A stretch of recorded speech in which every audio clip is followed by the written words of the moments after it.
It can be very helpful in therapy to understand why you are the way you are and to unpack your issues. And along the way, you can have some quite big revelations and emotional releases as you come to terms with a lot of your story. But if you stay with a story that goes round inside your head, it's all very well for writing books or writing essays or giving lectures, but does it really help let go of your suffering?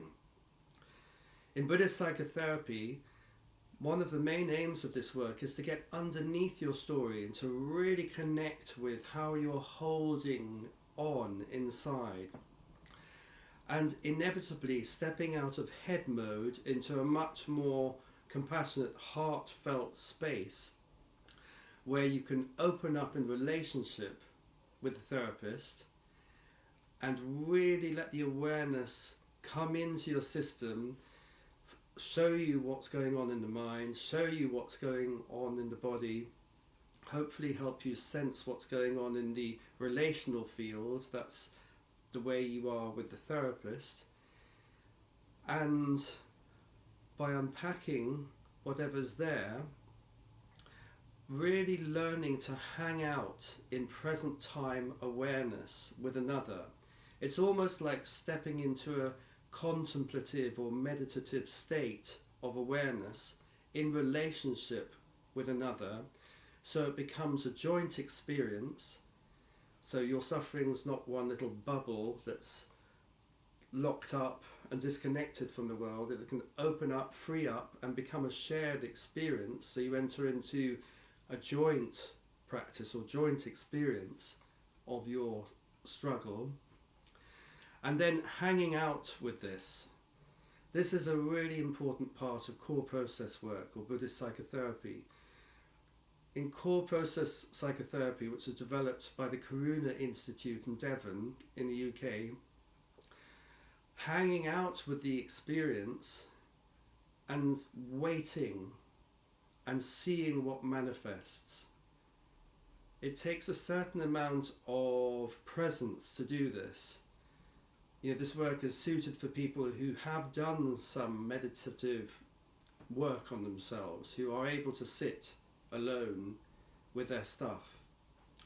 And if you hang out in relationship and you feel what's going on, it can be slightly edgy, a little bit difficult at times, then you really see what's getting in the way of just being completely clear and open and in relationship with the other.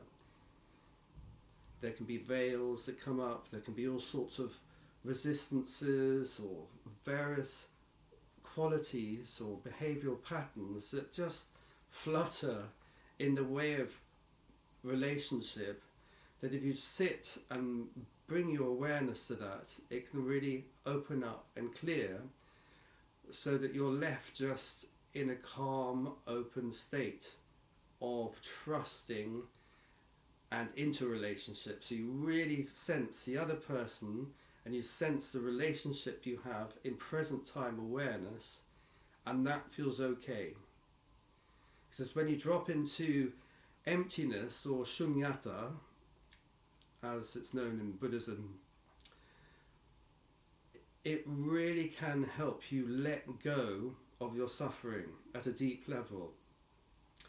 It takes time to build up this level of relationship with another, but when there's enough trusting between you and when there's enough presence where you can just sit and notice what's happening, this often takes place after the dialogue, after the story. When we know the story really well, then something can shift and change,